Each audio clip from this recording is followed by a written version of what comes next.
Íreach chlár fástéisiid an sco se hagaí na Chéad Fight Clubs.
I want to talk to the men of this parish.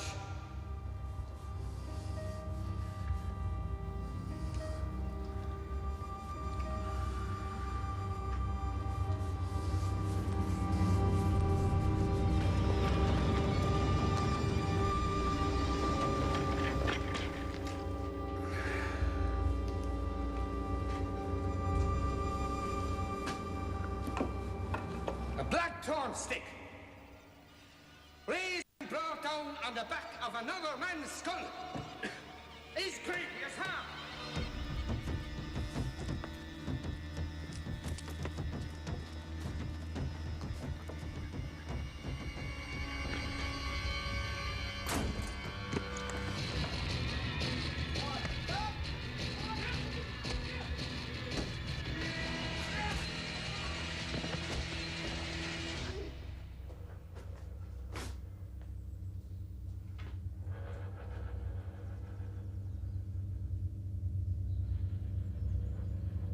Tréimh sé ana dhéan, saoil eile bhí ann an uair sin.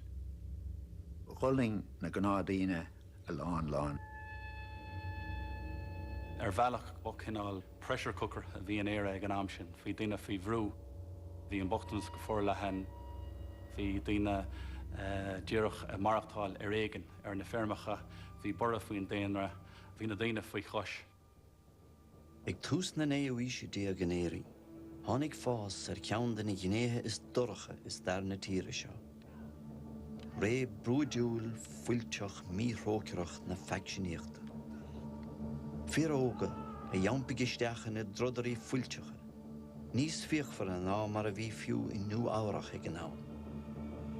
Bíad son na Chéad Fight Clubs. Bhí na faction ceangailt le clown áirithe a méthása da ma morachúchtún á rianach bheith gáil le faction áirithe da ma búrcochtún ó Cnéideach bheith gáil le faction heile. We had several groups. You had the 3-year-olds and the 4-year-olds. Bhíoch na Black Hens agus na Magpies ón, bhíoch na Paulines agus na Gowls I Dubradán na Hess. The Riscavallas, which was slightly over the border in Doon, and you had the Coffees of Newport. Bhí na Cummins is ón, bhí na McGraths agus na Carews I Gashel.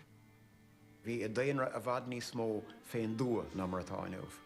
Chialig sé sin go raibh cónaí ar gcuoine go háirithe daoine bochta féin dua I neiceal daoine eile ní a bhéon phríomháideacha saon agus choigh sé sin ócáidí go bhhéiteach daoine bheithe tríd is tócha. You had two types of people. You had the people who on the margins were trying to get land, and the people who had enough land were trying to get bigger, and there was a competition for land as well. And that created its own violence. Maram bheoch an targad a gut, ní bheoch an talamh a gut, maram bheoch an talamh a gut, Jofa bás. Tá tú caint ar hir aber a bhí cho bocht le cuidas na tíortha is bochta ar dain an neamh. Ar nó na daoine bhóchta ar fad is daoine gan léamh ná scríomh bhíonanta. Ní raibh an bhótacha agus béidir go meach anam na boundaríana nó an riacha ach thar sin ní dónam go meach an rid sin ólasecha ar céhí a gót.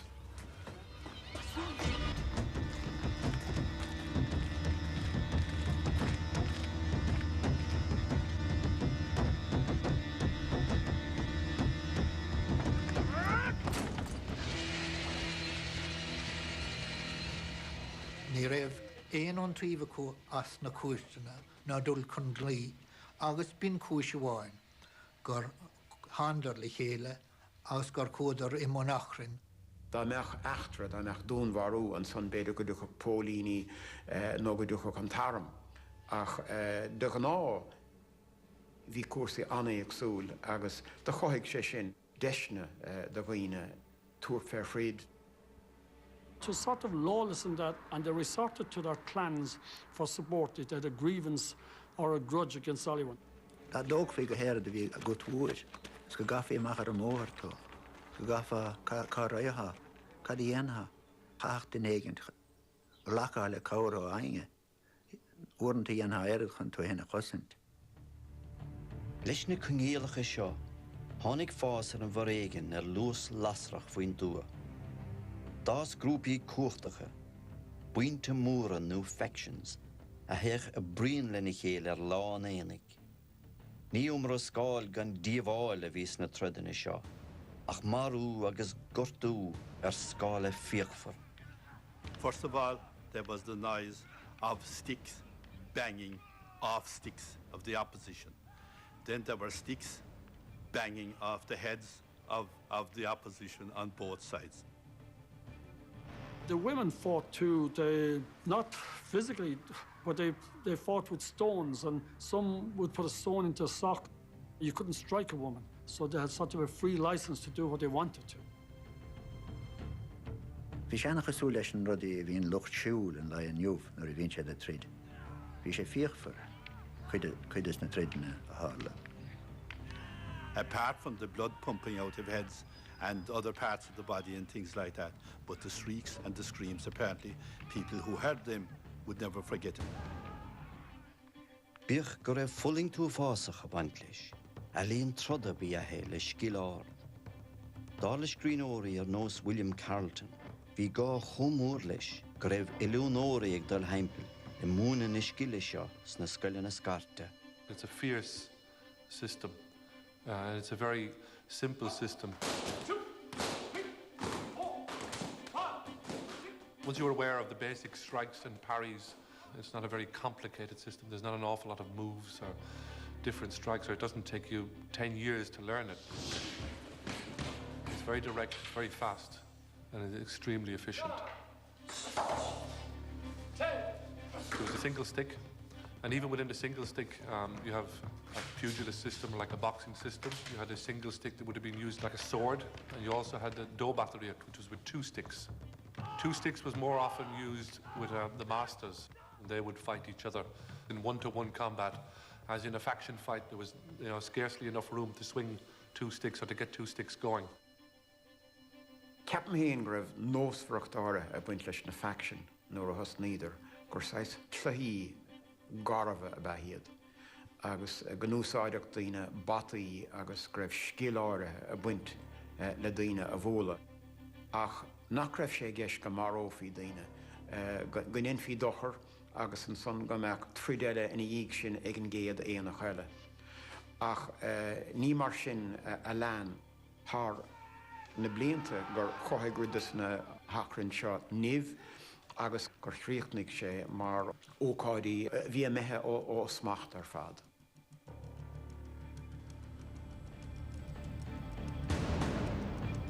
People would travel the country in order to get a good fighting stick.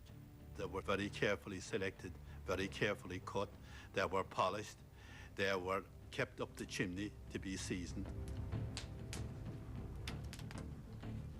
Sometimes they would put a little bit of lead in the end of a stick, a loaded butt, and a tap on that on the skull would split it immediately. They were seasoned either with poteen or with brandy, and they were greased over and all the rest of it. A huge amount of trouble went into preparing sticks.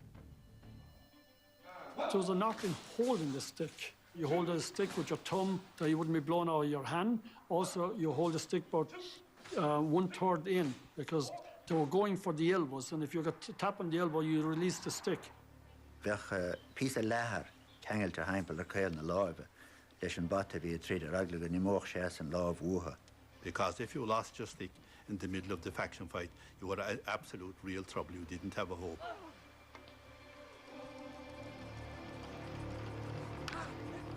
hats worn by the faction fighters, they were generally a size or two too big for them, but they made sugans of hay or straw, which they lined the hat with.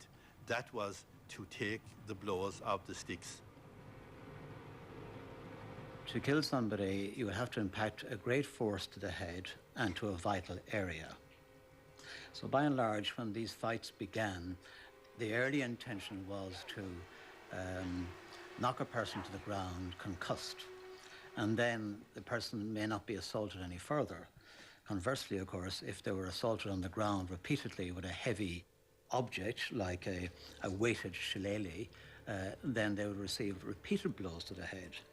And at that point then, death would follow if the blows were to vital areas, resulting in fractures of the skull, bleeding within the brain, and laceration of the brain.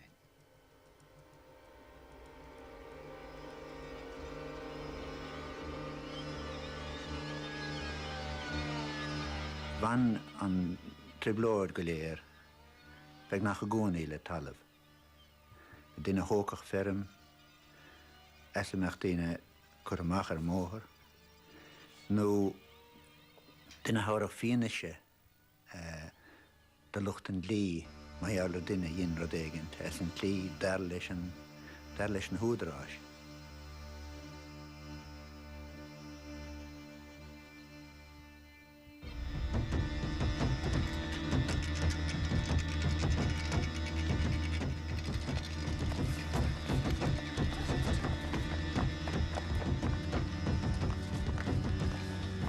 Nuair a bheadh triblóid in áir, de gan ách, anúchan na léasna ba chúis leis an triblóid.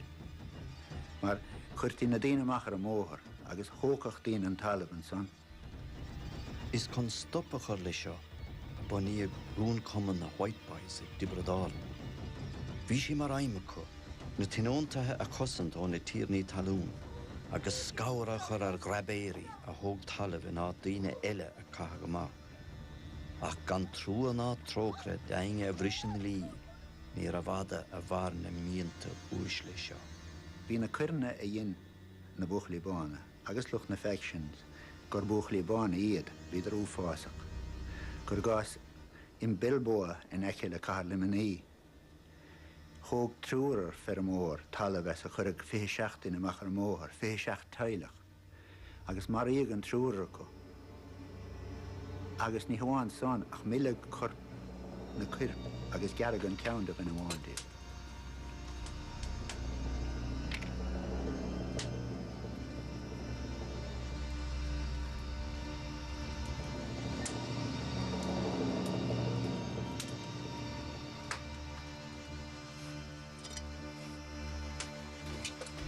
Gléasadí sús in éide ban, chun dul amach saníthe I mun a gcuid scéile.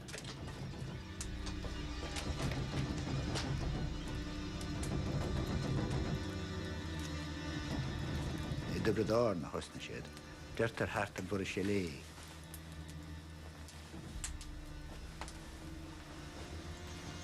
Héiris timpeall saníthe, agus héiris go dtí de tithe leis na grabéirí, agus haringóiris amach héad agus ar dís léas a bháil. Ní a bhéon trúa chudas na daoine, bhí an dághrán cruálach.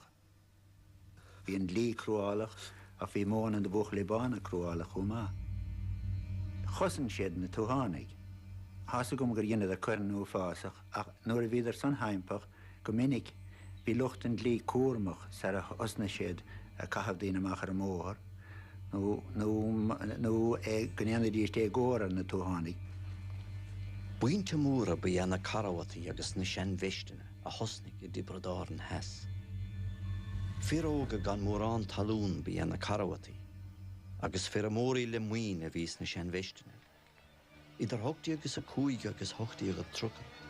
Is beag éanach I Dibredáil nús na déise a bhí gan brín idir an dá grúpa seo. Buinte a bhí agartha, dílis agus le na rialacha héin. Sean tradiisiún na buachlaíbána a bhain leis na carhair. Sé sin an ómerte gan éon rud a rála ainge faoin obair a bhí ar siúla agat.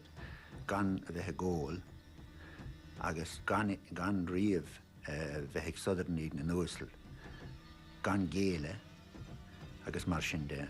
An drám eile na seanna bheisteanna bíidir sásta dulgarí lucht an lí, bíidir cardúil leis na húnéirí, cardúil leis na agents, bíidir sásta duldaí na pólíní, agus mar sin bachúis leis na hachran.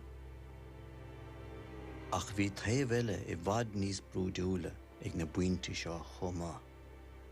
Chag ben in Mali Roilig in son amach leis an clown, hánig fóhíar na talún ó agent agus cha sé an díon tí an uist an tí le píce agus bhí sé ferring agus dúirt si an lá bheith tus a hart in Roilig, be sé chudunna de lás an lá chag mis agus na páistí amach ar móthir.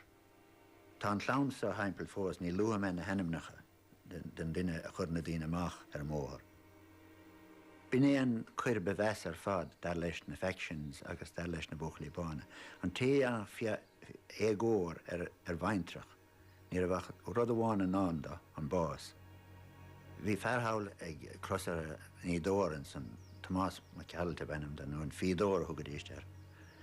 Agus bhí sé bhí bó bre agus bhí sé múthar gar sé daoine ar mór ag dóchlog ar maidin. Agus chuaigh sé machchas túúr fearra bhí ann ar bhain capal le hata íortha. Agus chuir ar ceistear cáibh le héad seo. Agus bhí an fídóir lárach cad a bhí géist gur carhaid iad as tibredáin.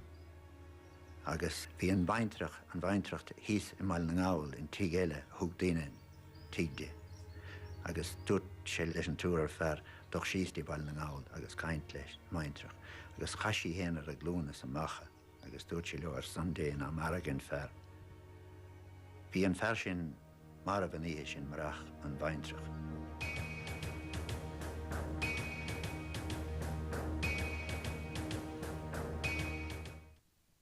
The last inhabitants have said goodbye to Inishark. They're going to the Irish mainland, giving up the struggle against storms and isolation that often last for weeks on end. I could see in my parents' eyes every day they lived that their heart was broken for their island. Their heart was in Shark. They didn't want to leave it, but necessity was forcing them to go. I believe they felt they could have a better life anyway. Inishark, Boss, Ilan, La Colle, TG4.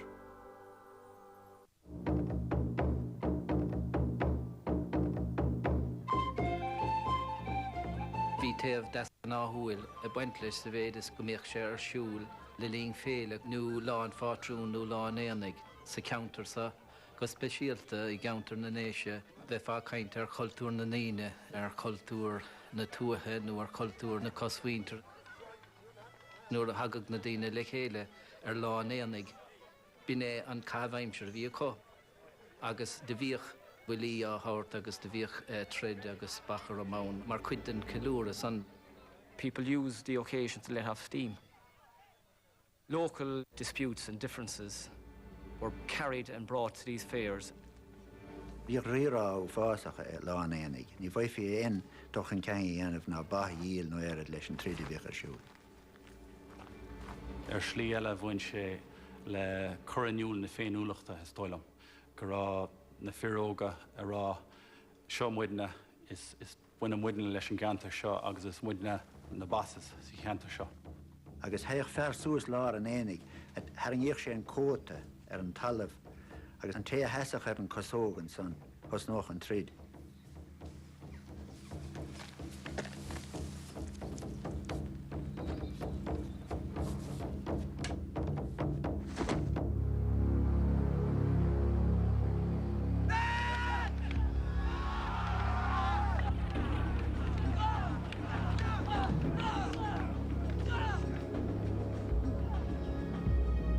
Are you thinking now? Are you thinking? You're out there in some field. You go into that fight with your weapon of evil.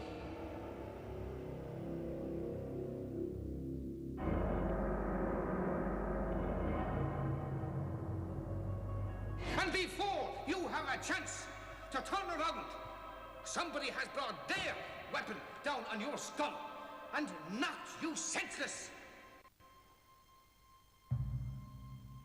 In 1826, In Kilfeacle, a faction fight took place between two clans, the Hickeys and the Hogans.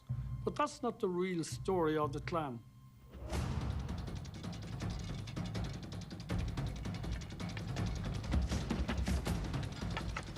My grandfather's grandfather, John Kelly, and his brother, Black Din Kelly, were the cause of the faction fighting in this area. Hánig asientas osrode grif posa le teacht. Black Din Kelly was to marry a Luby woman, and he didn't marry her. This was a tremendous insult to the Luby family, and it started an unmerciful row. The Hogans backed the Lubys, Stokeses, and other families. The Hickeys and the McCarthys backed the Kellys. Vís ag achéine gymioch yn oraki yn enach I gil fiacla.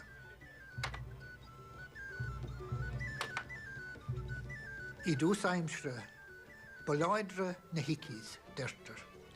Ach da casiad an bhaidin ag ól, agus ag scuile chuid gona í san éir, agus a 3 o'clock sa tránóna, ní raibhann tá spach ná an fuin of chéanánta, agus da hánig na Hogans an sin, agus da bhuail na Hogans iad.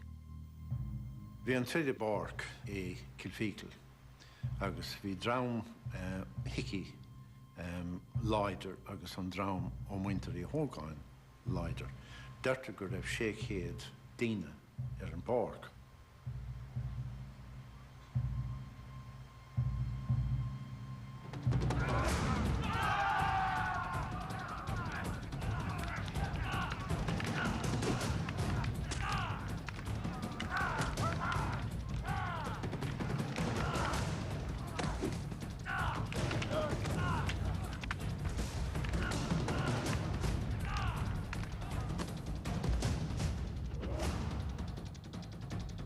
Ach ní tú hánig a bháin a maríir. Níor a bhéon áit an tainach, fiú do ghoine iltis an aram. Bhí duine ann dar benam do Macárig. He was a conscripted soldier into the Napoleon Wars, and he was begged the night before not to come to the fair at Kilfeacle. It wasn't a healthy place to go, and he replied, saying, I saw more men dead at the Battle of Waterloo than I'll ever walk to the fair at Kilfeacle. The day after, he was dead himself. Bhí sé ag siúlháile nuair a tháinig dromdas na Hógánig, agus gur chaisiad bhí sé de crús de cloc leis, agus leg siad é. Agus an sin bhí béanas bata ag ceandas na Hógans, agus háig siad Charlie McCarthy. Agus léim Matthew Hogan 3 huire, agus é na lí an dalamh. It was a bitter event for the McCarthy family. When they buried him in Kilpatrick, a local graveyard. But the Hogans wouldn't finish with him. They came later at the stealth of night and broke the headstone in Kilpatrick, which can be still seen to this date.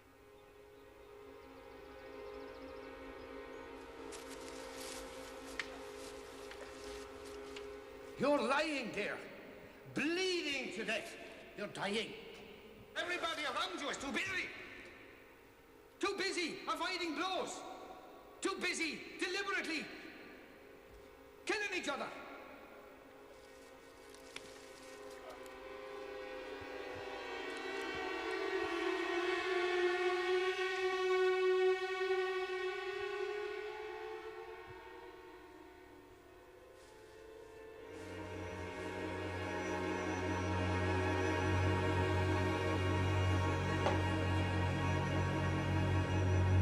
Given the rudimentary health support available, the people died from later complications in large numbers.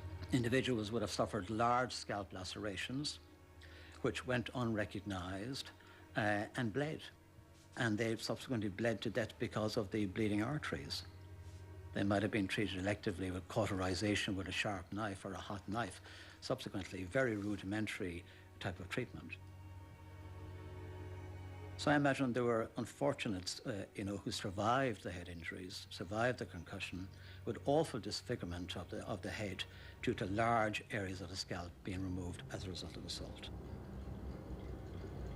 Bhí mórtas clinge anna háach I mesna tú a tháinig ag an amse. Agus má bhí clownpáteach I bheicean, bhí na fir go léir a bheith olamh chun dul amach tríd.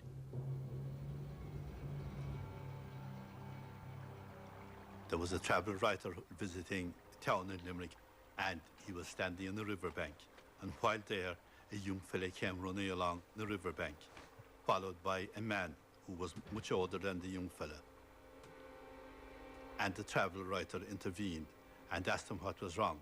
And the old man said, "That fella is my son, and he has refused to fight in the faction fight with us." So that was the kind of influence that was exerted on that man's son by his father because he hadn't stood his ground. The delayed effects of skull fractures, even smaller ones, must have been devastating. If you used a dirty piece of wood with resulting pieces of wood embedded in your scalp with a fractured skull, those were lethal injuries because of the late consequences. They often led to infection with sloughing of the scalp, fractures of the skull, meningitis.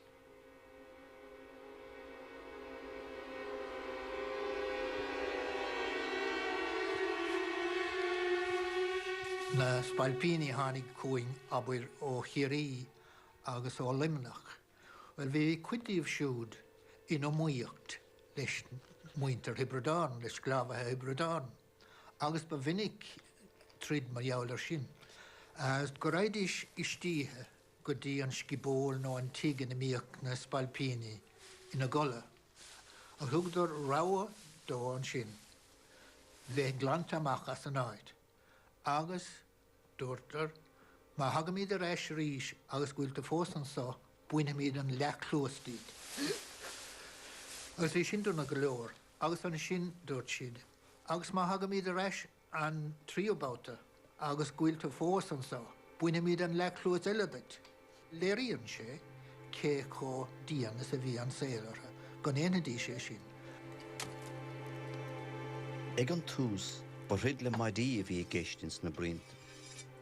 Ach tar réir mar a bhédig chuacht agus bhrúdúlacht na bheicean, go mór mhór leis na carhataí agus na sean bheistine.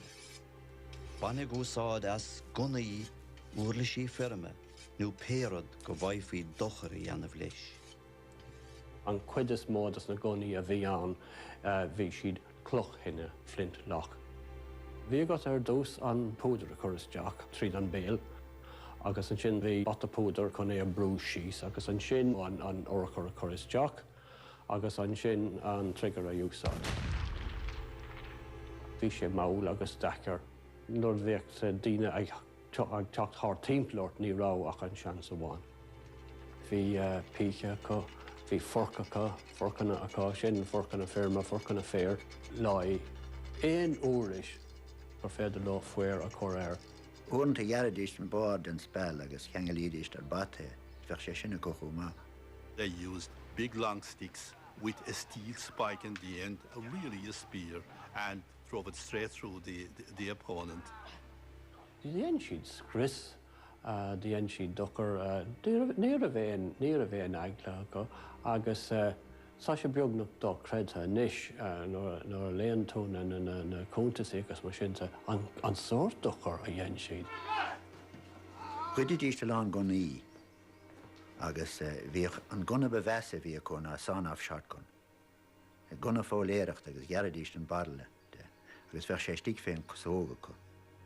Bheith sin níos éasca ar choirí bholach, dá méach an barla geartha siar ach hús in aice le daoine bhí sé éfachta go leor.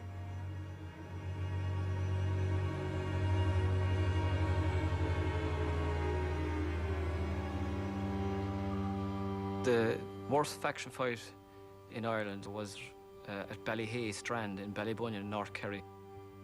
It occurred on St. John's Day, 1834. This fight was to be the fight to end all fights, to get rid of all the bad blood between the factions.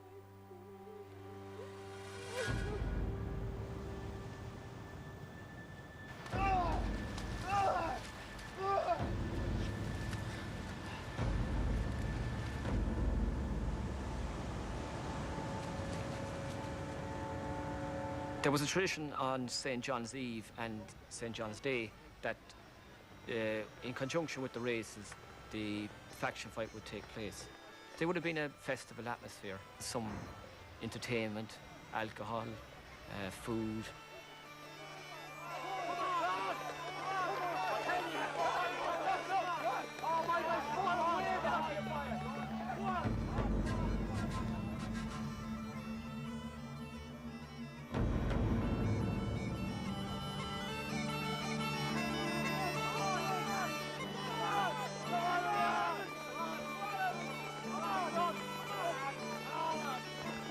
The races really were just an excuse to have the fight.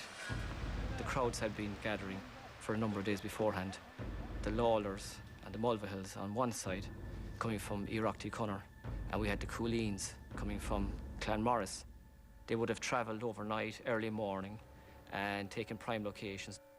We had boats with supplies of stones. The plan, of course, was for the Cooleens and the Lawlers to use the stones to fire at the opposition.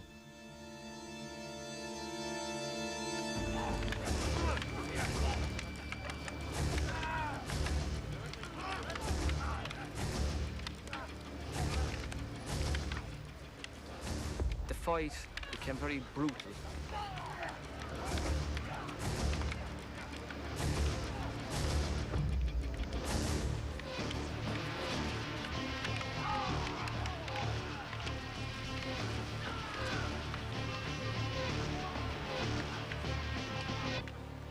The police, they were terrified, you know, going to these faction fights. One particular sub-inspector asked the sergeant the night before his first engagement, "What's this like?" And the sergeant said to him, "Constable Thompson had his arm cut off there last year with a scythe."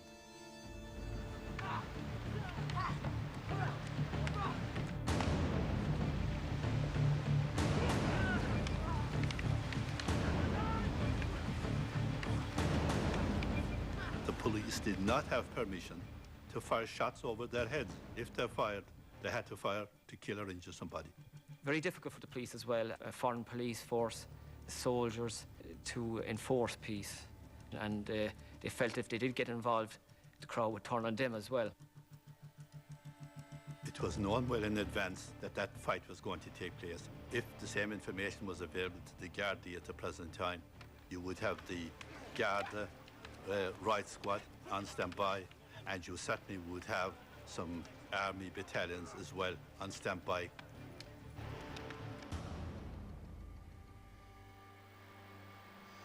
Skull fractures of their own, even the simple ones, must have led to a lot of morbidity, because a major skull fracture would cause a contusion of the underlying brain with a lot of bleeding and hemorrhage, and total weakness or inability to move the contralateral side of the body.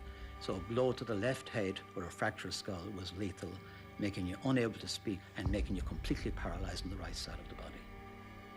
You can imagine the rudimentary country doctor trying to repair these skull fractures. He was reduced to taking out spicules of bone and trying to suture together the scalp over the wound as best he could.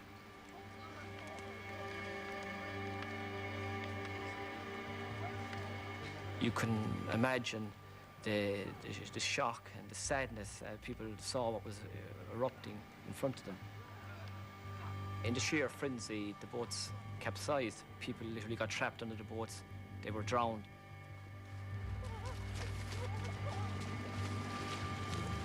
The overall feeling was shame, definitely, at the sheer madness. Fellow Kerry people fighting amongst themselves, actually killing each other. Such waste of life. If a head of a household was seriously injured or dead, who was going to provide for them?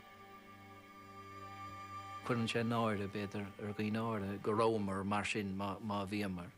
Ach buineann saolaíocht leis an trí a dhéichamíd siar ar an óma há caite. Is smalling a chaolú go rómar marsa nó mar siúd. Anna vinnig an tuiscint a bhíonna going ar an saol is tuiscintí sin a iúnach don lá tainge bhain. Ní tuiscintí maidir le saol na naoine in St. Henaimshire.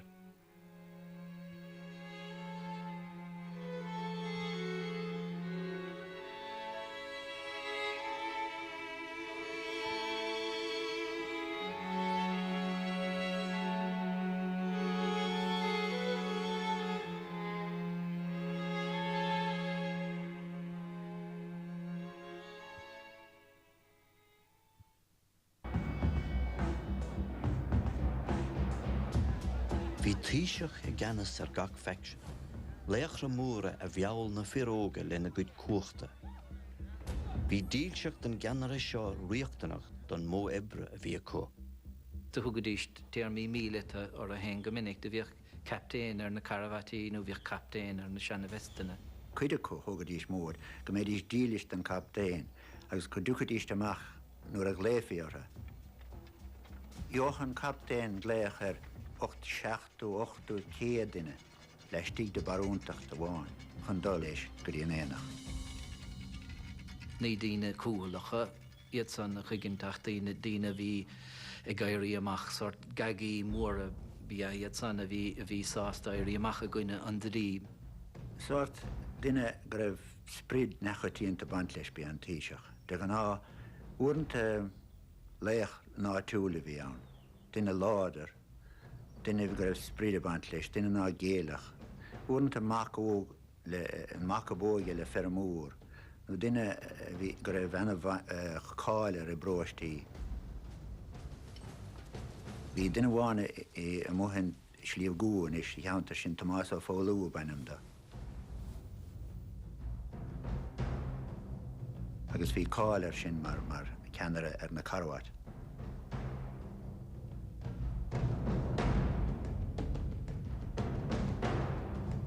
Thugan ó chéiring, thug sé fianna sé gine fóilú, agus crocha go fóilú lá énig ar gunach buí.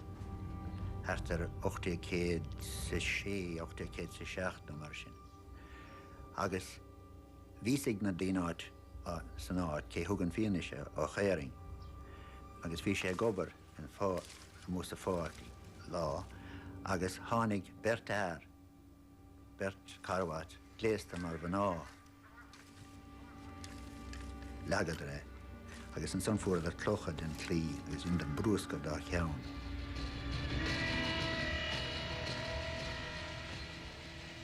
Bhín an bás a fuair sé.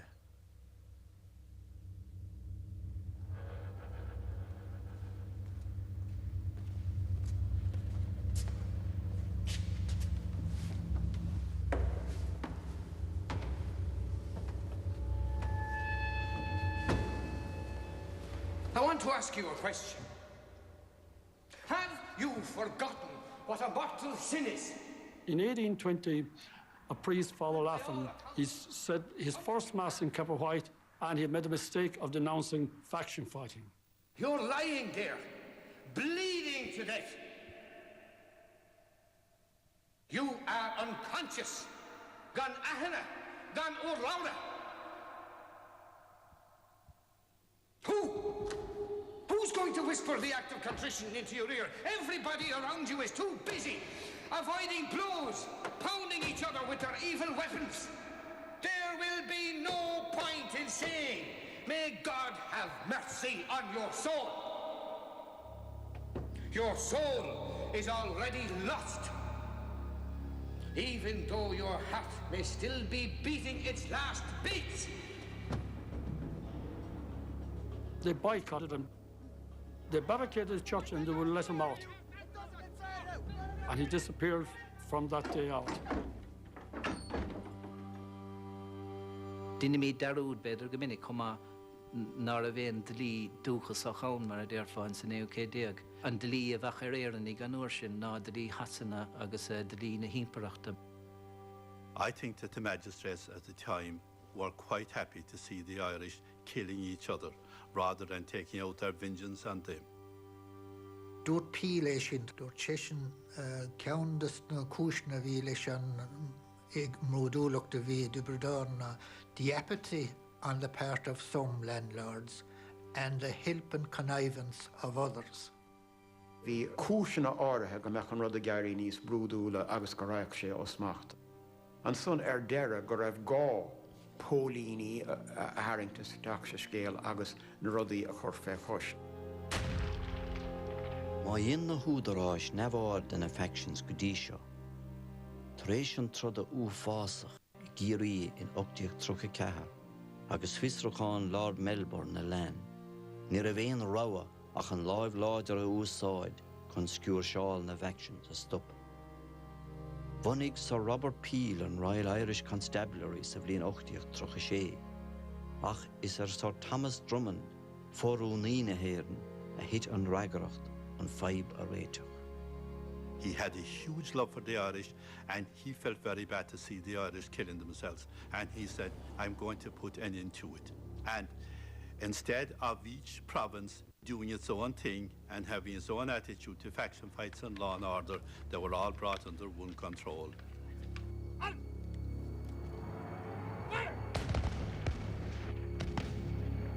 From that time onwards, the faction fights were really going down, because any place where there was a faction fight, anybody seriously injured, anybody killed, the file had to go to the Lord Lieutenant of the day, the very top man in Ireland. And he started asking questions if things happened that shouldn't have happened. Napoleoni an uirsin san éoché déag, de chuirse anna olc ortha san gomíoch tacla chéile có mór san ag éirnig. Bhí scóra ortha gomíoch daoine tacla chéile agus bataí a có comá so hanadar nuas anna róm na brianta an uirsin comá. Bhí sais cógólaíocht beidir idir an chléir, idir Napoleoni, agus an son arná bhí daoine sa phobal a bheith a gcuine bheile héad. Hallótha maná, mórthacha, seandaoine, cuidas na ladna bhí pórtach go nach aglarach a siúd go marófaí a glán mac. An rud a bhí a chur in argainge ag an sasanach go rámar asar meabhar, nó go rámar buile agus go raibh sé an am a gin smachta chur ar an héin. De chuir an pátrún agus an téanach agus an marga agala agus I miní ar institúdí an stát a bhí dírig na daoine a hagas agus a smachtú. Bhí na heas a hard aspig féin a feig céad bliain I géirig srí na cor ar na factions. An doctor Padre go lécha an ád aspig is gohfuil animus móga I naig na factions, chuir sé brúar na daoine airí asta. Bhí sé fíg forládar in naig na factions. Dúirt sé, the curse of the living God will come down upon your guilty heads. Dar nó ní closin tú a le héad I dré litar na naspaig ag an am seo. Bhí cuasas bredáilte ar siúl I nimmer gúr agus ag deire an cuasas bredáilte tháinig ceannarí na factions sús ina mertas ina mert agus os córad ar na asbog de gheolladar go salúnta go nairóidis as na factions. Bhí tionachar ag an aglis agus na húdarráis a raib na faction, agus bhí deire techt le réna brianta. Ach bhí atharú olmhúr búilte le saoil na túthe ó 85 amach, agus uafás I bhad níos measa techt. Tréis tamil, an eicime a bhí a dul ar an éanach agus a bhí páirteach ins na brianta, sinné sé an drám céanna a dhimí gur an mádbán agus a fuair bás leis an ocaras. Our population was halved from 8 million to 4 million, so he reduced the number of people that were available for fighting. Tréis an gcorta, díal cuidas na húnéirí sin an talamh le daoine eile. Agus ní raibh an brú chéanna ar chúrsaí talún agus ar chíosanna, agus san tháinig léhananta na fíníní agus tháinig coganna talún. Dígar níag ceisna talún ar sé mar chnáb sparring ag daoine.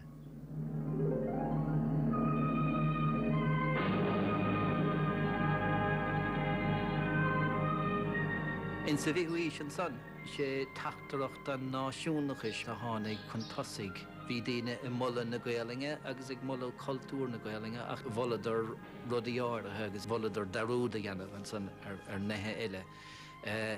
Tháina brianta ar istócha ar ceandas na rudaí san. Gus chumáile sin bunaí cumann lú clás Gael agus an gcuimhid ar próistí agus an chuirdar díomh ar fát na himimethe. Bhí rialacha I bhaimmen sin agus sort rivalry bheann os idir na próistí cuir sé sort srín agus cabhraigh sé sin déirthing chun deire a chur leis na factions. Chéad caige bliain níos déanaí, tá tithe níos ar an dalamh a bhí mar chnáb sparringe idir na clanna.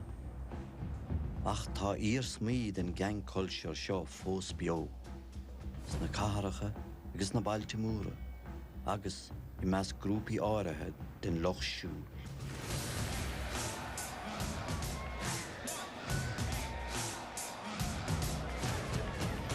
írs mí áirithe de beo I gcónaí I gunteachs aber achrannaí cluichí pelle, go mbíonn Loch Lanún a fórna a bríon le chéile ar ócáidí.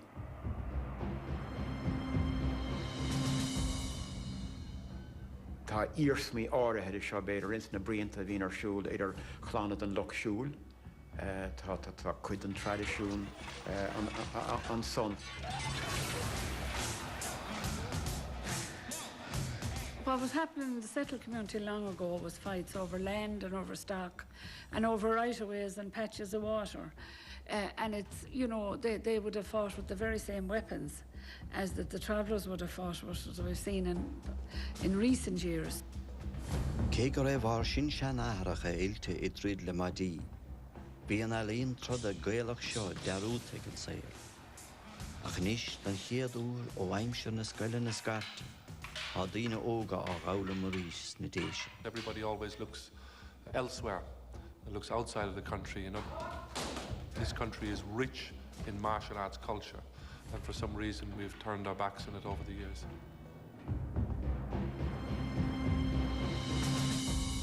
Caithfear chuir an áireamh go bhfuil an tread agus a bheith breanú ar tredanna. Is cosúil go rud é atá fréamhaithe stiad an duine. Ní scuile míad an rud isteach a chuireach isteach ar an héin ar an measa hágaing ar an héin in sa látán I bhain mar ghuioine carta nuíseacha sibhialta. Ar level níos daine, tá míad go léir pártach in san rud ar thug an socólaí Norbert Elias an civilizing process, agus sé sin bhfuil cúil tucha going leis ais cultúr a bhí níos garbh agus a béidir a bhí níos fuiltíí, bíon agláringe ribhríon agus foréigen agus fuil agus mar sin, agus bhí sé sin go léir lárnach ins na faction. Tá stanna héan lán de scéalta den tais sin, níos fuidir siar. Agus fiúháin níos gira gon héin an coga caharga, ní malin cuoine ver, ní mala daoine cain faoi. Na daoine a bhí páirteachas na faction, níor bhíad na daoine bhóchta tríd a stríd, agus a slucht siúd, beidir gur daoine gur éire cearcad óla, gur daoine meanachnach bhíonta, agus beidir dá bhhair sin go raibh leisce áirithe ortha chur síos nó bheith bródúil as beidir seanachracha nó sin seanachracha a bhí páirteacha rud a bhí brúdúil agus garbh agus nach raibh deas.